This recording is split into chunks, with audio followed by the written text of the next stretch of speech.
사도행전 20장 22절부터 24절 신약 223쪽 같이 읽겠습니다. 보라, 이제 나는 성령에 매여 예루살렘으로 가는데 거기서 무슨 일을 당할는지 알지 못하노라.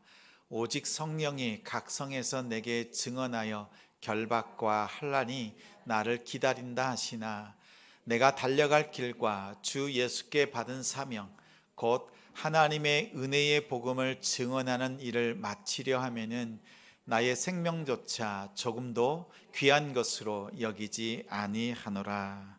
아멘. 오늘은 성령 강림 주일입니다. 오늘 강림 주일을 맞이해서 성령에 매인 사람, 성령에 매인 사람이라는 주제로 말씀 전합니다. 더불어 오늘은 교사 주일입니다. 또한 하나님께서 우리 주시는 말씀 속에서 또 배우고 가르치는 우리 복된 가정들이 되길 소망합니다.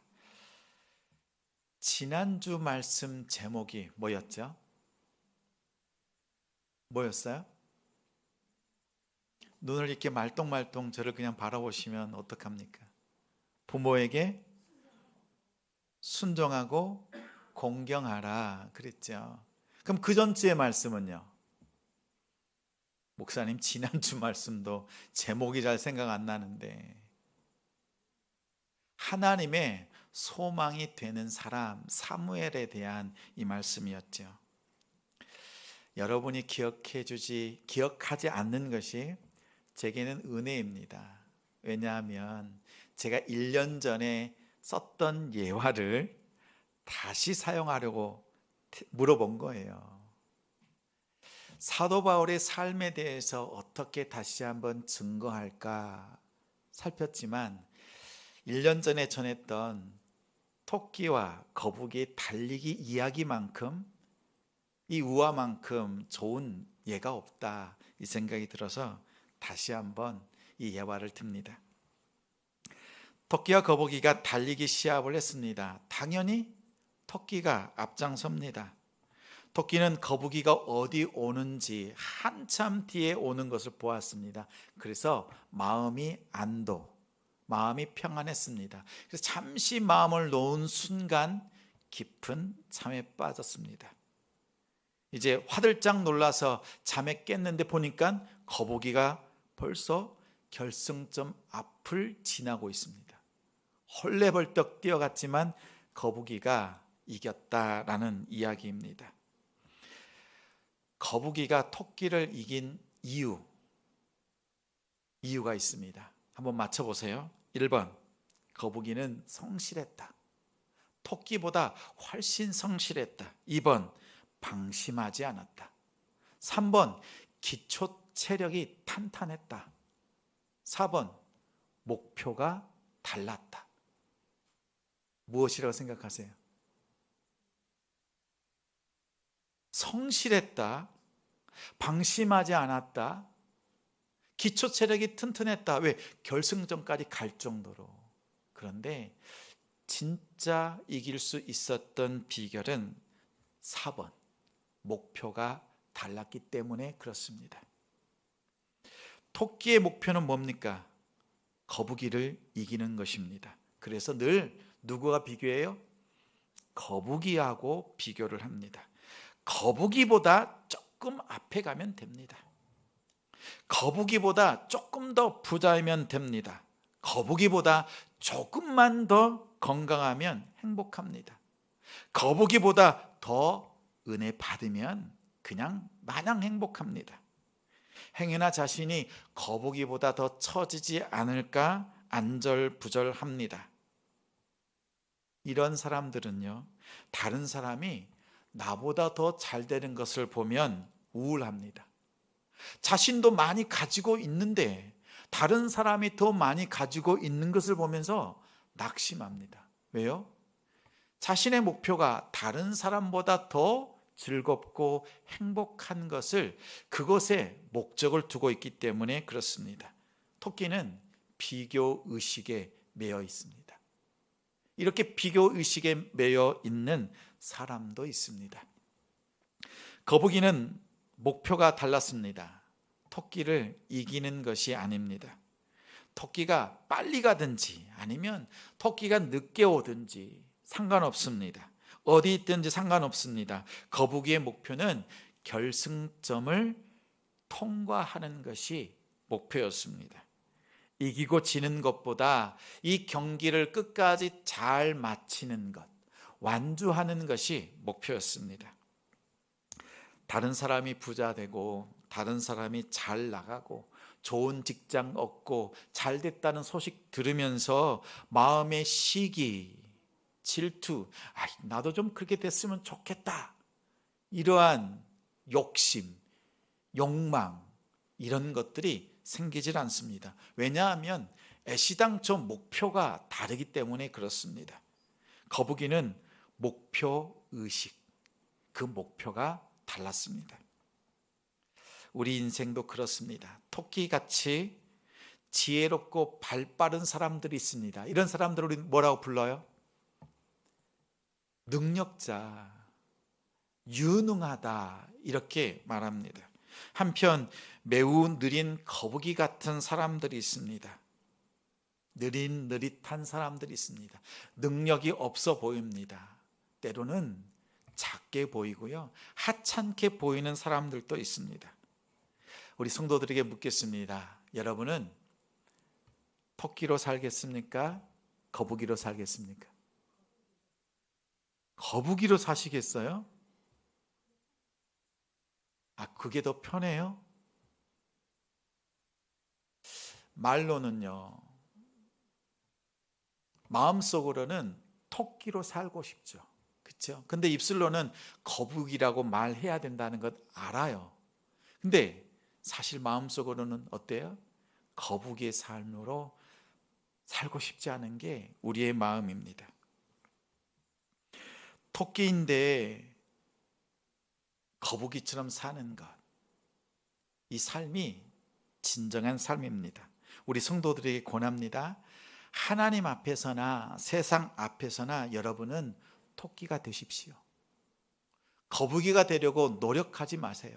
하나님이 여러분을 향해서 가난하게 되라고 하지 않습니다. 잘못되라고 말씀하지 않습니다. 오히려 큰 복을 선언하셨어요.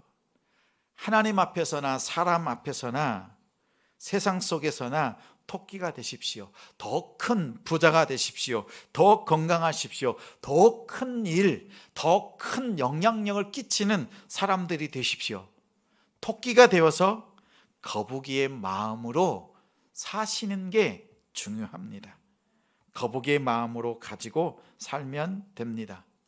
근데 토끼인데 거북이처럼 거북이의 마음으로 사는 것이 가능할까요?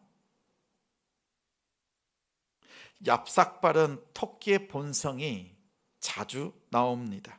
거북이의 마음, 거북이의 걸음으로 살아간다는 것이 쉽지 않습니다. 그런데 오늘 성경에 보니까 토끼인데 거북이처럼 살 수 있다, 성경은 말합니다. 그것을 보여준 사람이 오늘 말씀에 본문에 고백을 한 사도 바울입니다. 사도행전 22장에 보면 사도 바울은 토끼와 같은 아주 유능한 사람이었습니다. 요즘 말로 하면 제일 잘 나가는 사람이었습니다. 유대인이었지만 이방 땅 갈라디아 그 지역의 다소에서 태어났습니다. 유대식 이름 사울, 헬라식 이름 바울, 그 이름을 사용했습니다. 성경에는 언급이 없지만 태어나면서부터 로마 시민권이 있었기 때문에 로마식 이름도 있었을 것입니다. 아마도 이렇게 불렀을 것 같아요. 로마식 이름으로 바울로스, 이렇게 불렀을 것 같습니다. 그리고 엄청난 부자였습니다. 다른 사람들은 돈을 주고 로마 시민권을 샀습니다. 그런데 바울은 태어나면서부터 시민권이 있었습니다. 바울의 직업은 텐트 메이커예요. 장막을 만드는 사람이었습니다. 아마도 부모의 직업을 물려받은 것으로 보입니다. 유대인이지만 태어날 때부터 로마 시민권이 있었다는 것은 부모 때에 로마 시민권을 얻었다는 거죠. 아마도 로마 군대에 텐트를 공급하는 사업을 통해서 로마가 지중해 연안을 정복하는 그 일에 기여한 공로가 커서 받았거나, 아니면 그 사업을 통해서 큰 돈을 벌어서 로마 시민권을 산 것으로 보입니다. 그리고 바울은 예루살렘으로 유학 왔습니다. 유학합니다. 율법에 있어서 당대 최고의 지성이라고 불렀던 가말리엘의 문화생으로서 율법 학자의 꿈을 꾸었습니다. 율법을 연구하고 율법으로 선을 이루는 삶, 하나님께 구원받는 삶을 꿈꾸었습니다. 율법을 반대하는 사람들, 특히 신종 이단으로 여겨졌던 예수파, 예수를 믿는 자들, 기독교인들을 감옥에 잡아 가두었습니다. 율법에 조금이라도 방해되는 것들이 있다면 앞장서서 돌격대장 역할을 감당했습니다. 율법의 삶을 사는 것, 이것을 자신의 삶에 가장 가치 있는 일로 생각했습니다. 율법 앞에서는 엘리트 중에서도 엘리트를 자부하는 사람이었습니다. 이처럼 율법을 통해서 하나님께 열심을 내는 사람이었습니다. 이렇게 율법에 매여 있었던 사도 바울이 복음과 성령의 매인 사람으로 바뀌는 결정적인 사건이 일어났습니다. 율법에 매여 있었던 사도 바울이 복음과 성령에 매여 있는 사람으로 완전히 바뀌어버린 사건이 있었습니다. 논에 벼가 자랍니다. 논에 물을 공급해야 되는데 요즘은 이렇게 하지 않습니다. 제가 어렸을 때 큰아버지를 따라서 논에 갔습니다. 논이 요즘 말하면 평화지대에 있는 것이 아니라 높은 산에 있는 밭을 일구어서 만든 논이었습니다. 그래서 논이 계단식으로 있습니다. 그러면 물을 대려면 맨 위에 있는 논에 물을 대고 그 다음 물을 대고 점차적으로 이렇게 물을 공급하고 물을 댔습니다. 그런데 이 물을 대는 방법을 가만히 보았어요. 봤더니요, 큰아버지가 이 논두렁에 있는 흙 한 삽을 푹 떠서 내려가는 물을 탁 막습니다. 삽 한 자루로 흙을 떠서 딱 막으면 그 물이요 논으로 싹 들어갑니다. 물이 가득 차면 이 막았던 흙을 털고 다시 한번 한 삽을 떠서 이쪽을 막합니다. 그러면 이쪽으로 물이 싹 다 들어갑니다. 저는 그것을 보면서 마술을 부리는 것처럼 생각되었어요. 어렸을 때 어른이 하는 그 모습이 아주 인상적이었습니다. 흙을 떠서 어디에 놓느냐에 따라서 물의 흐름이 바뀌는 것이었습니다. 그 모습이 늘 기억되었습니다. 여러분의 삶 속에서도 여러분의 삶의 흐름을 바꾸는 일들이 있죠. 결정적인 사건을 만나기도 합니다. 어떤 가정에 태어났느냐, 이것도 중요합니다.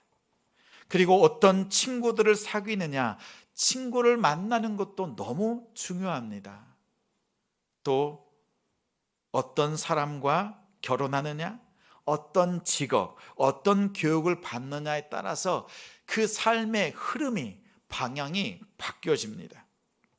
그 중에서도 누구를 만나느냐가 정말 중요합니다.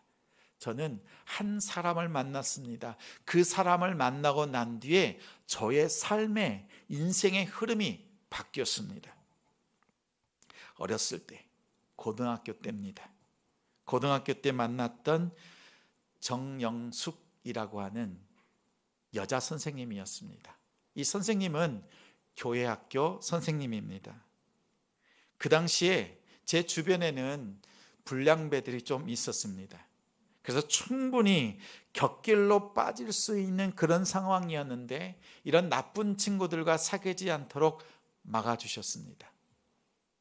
선생님이 친구가 되어주셨습니다. 늘 왕따 당했고 마음은 소심해서 스몰 A였던 저를 친구 삼아주셔서 항상 얘기해주고 가르쳐주고 함께해 주셨습니다.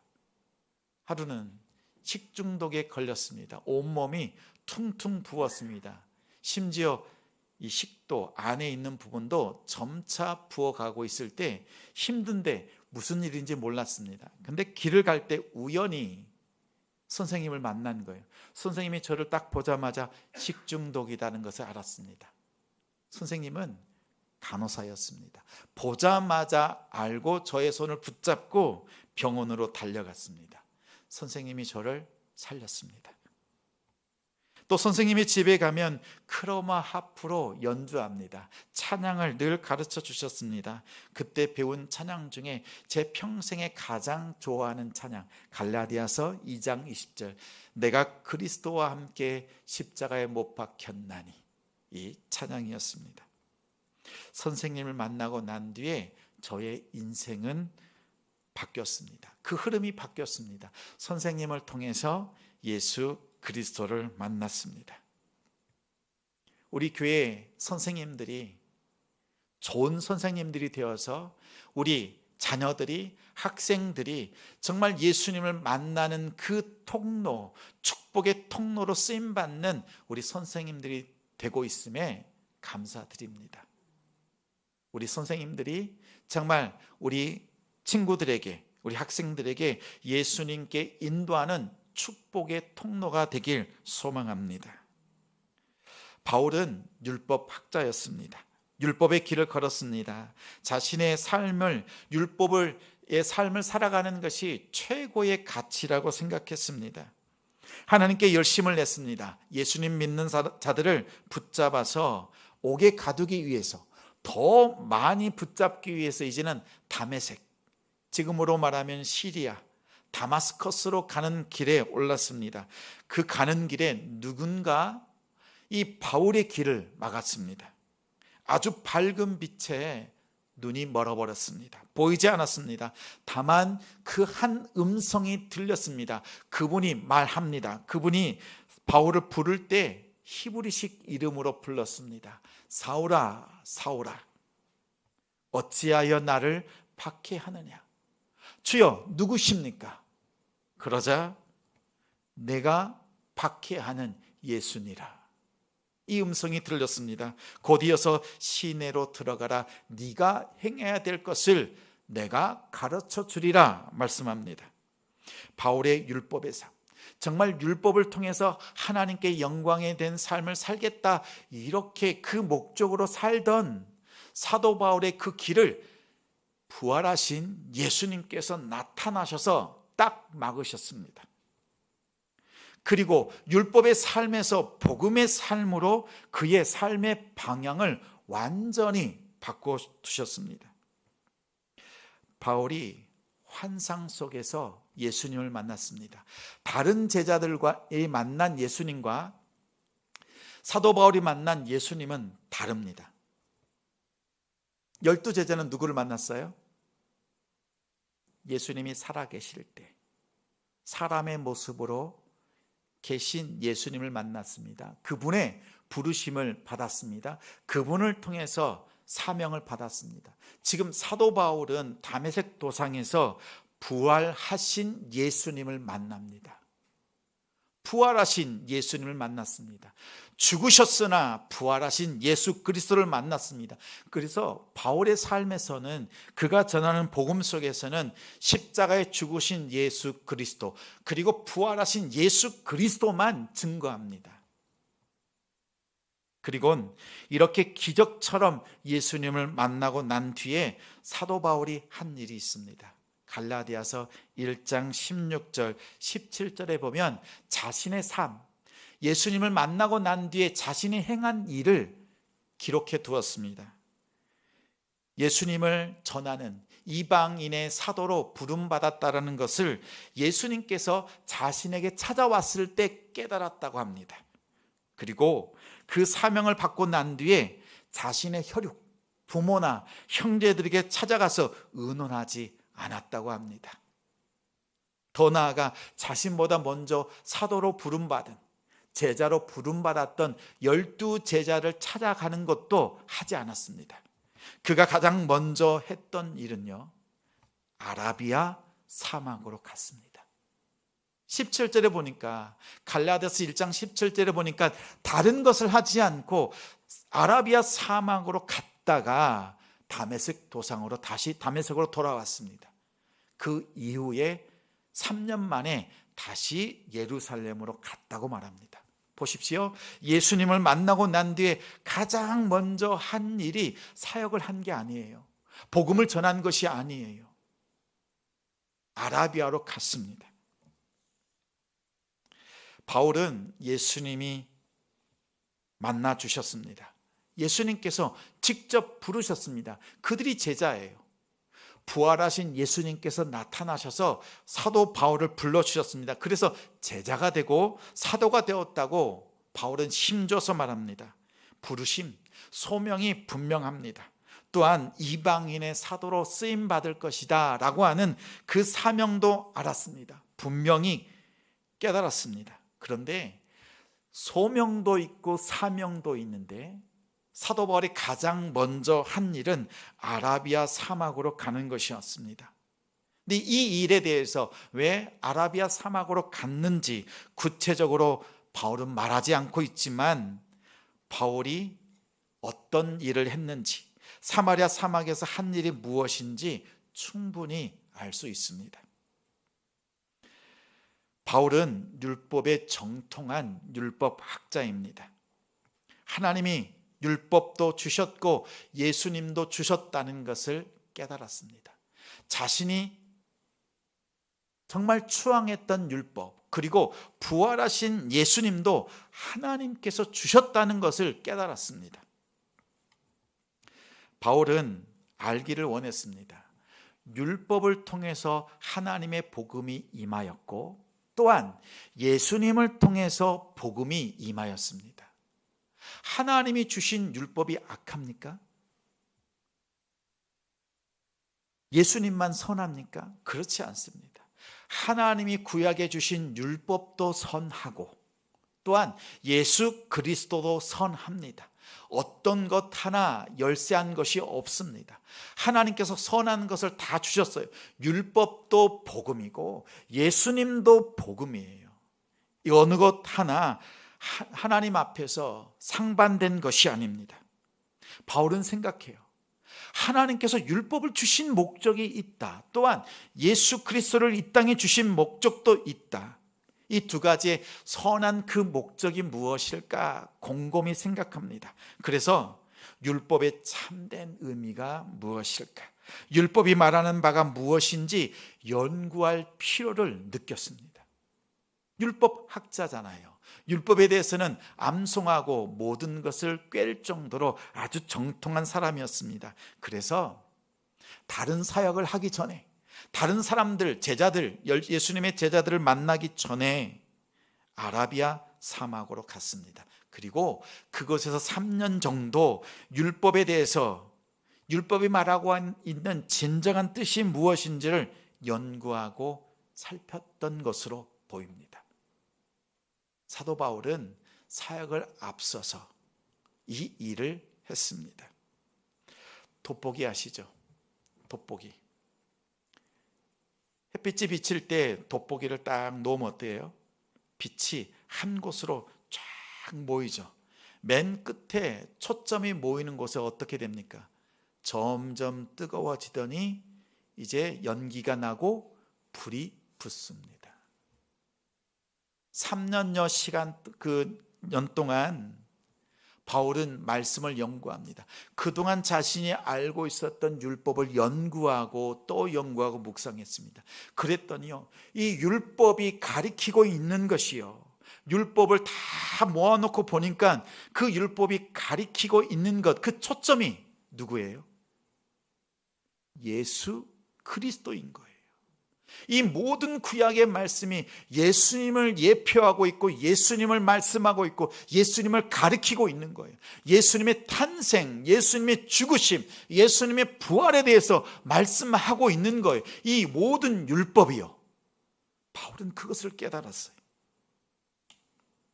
구약의 모든 율법이 무엇을 말하고 있는지 살펴보니까 신약의 복음, 예수 그리스도를 가리키고 있다는 사실을 확실하게 깨달았습니다. 예수님께서 제자들에게 이렇게 말씀하셨습니다.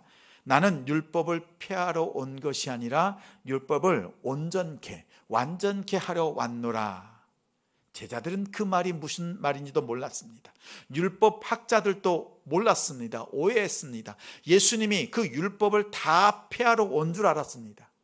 근데 예수님은 율법을 온전케 한다. 그 율법의 참된 의미가 무엇인지 쉽고 분명하게 밝혀주기 위해서 이 땅에 오셨다고 말씀한 것이었습니다. 그제서야 사도 바울은 예수님의 말씀을 깨달았습니다. 이 율법이 정말 예수님을 향하고 있고 이 예수님이 하신 모든 일들을 위해서 준비된 과정이었다는 것을 알았습니다.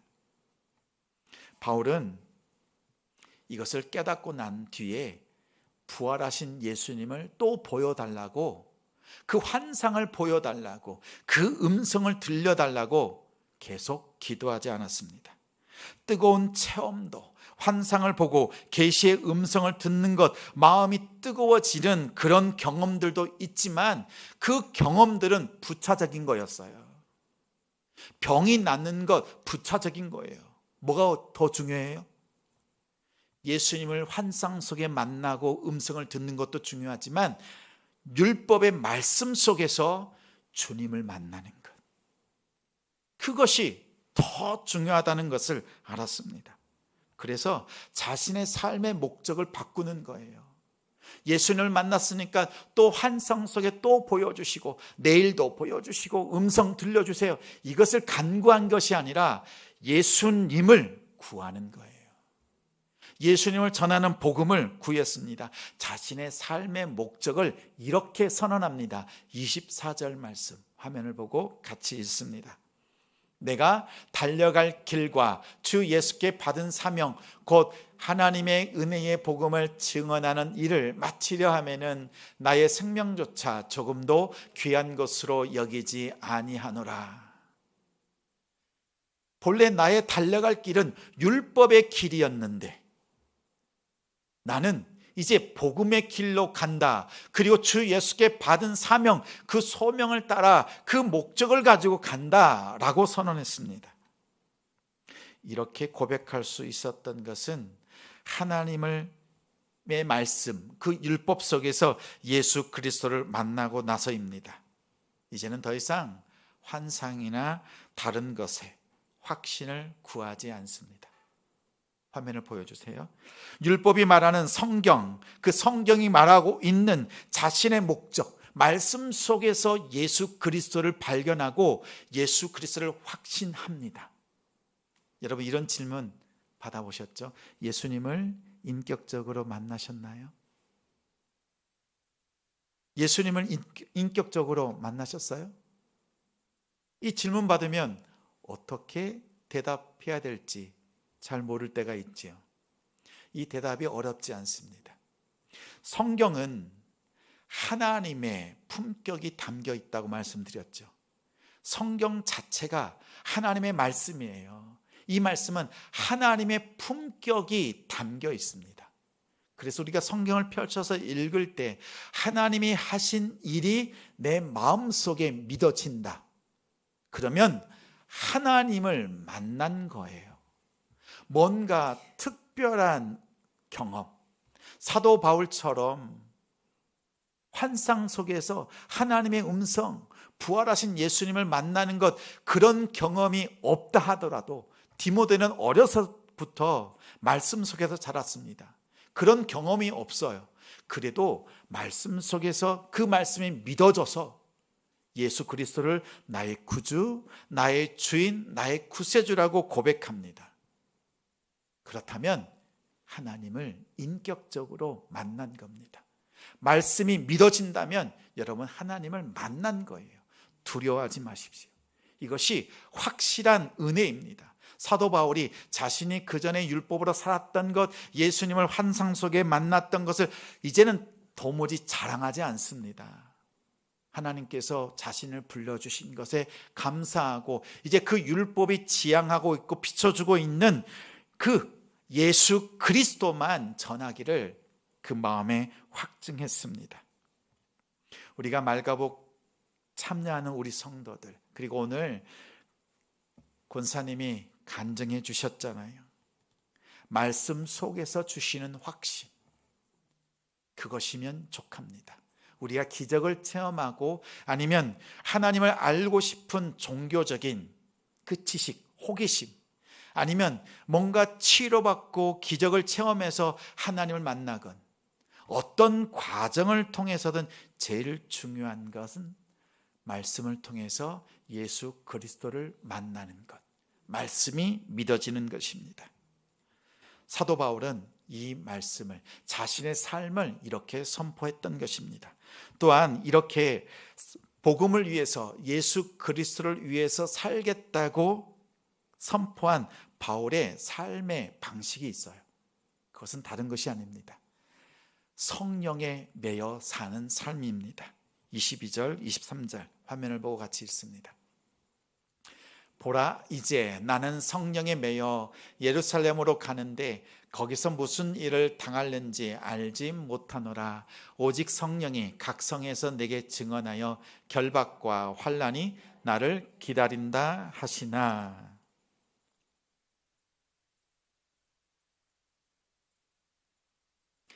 바울이 말하는 성령에 매여라고 합니다. 이 성령에 매여 있다는 것은 속박당했다, 결박당했다라는 뜻입니다. 상태예요. 자기가 스스로 결박한 것이 아니라 누군가로부터 결박을 당했는데 사도 바울은 적극적으로 결박당하기를 작정합니다.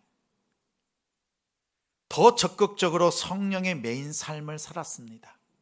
성령이 자신의 삶 속에서 기뻐하시도록, 자신을 기쁘게 사용하시도록 다 내려놓았습니다. 그래서 복음을 전하는 일이라고 하면 자신의 명예, 취식, 자신이 그토록 잘 알고 있었던 율법, 이 모든 것들을 배설물로 여길 정도로 그렇게 모든 것을 내려놓고 복음을 전하는 것, 한 영혼을 얻는 일에 전심전력을 다했습니다.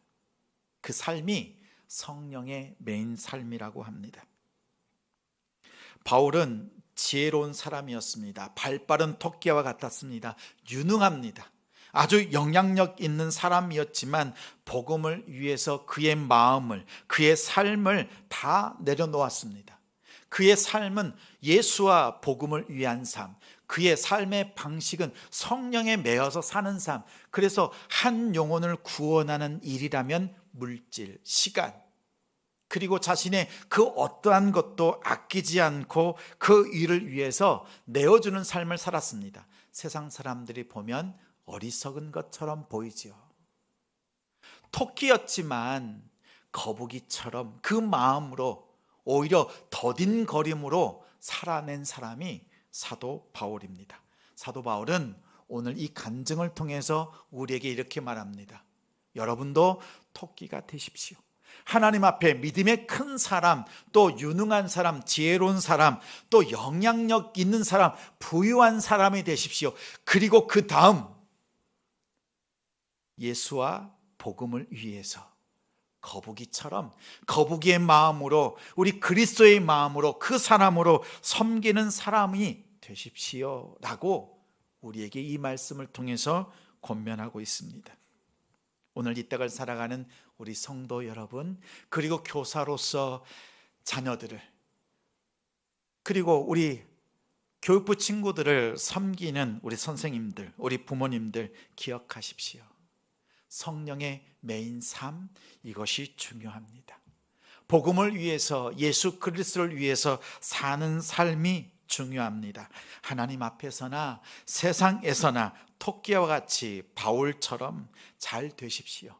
그래서 거북이처럼 그리스도의 마음을 품고 이 땅을 호령할 수 있는 믿음의 사람들, 그러한 성도들, 가정들이 되시기를 주님의 이름으로 축원합니다. 축원합니다.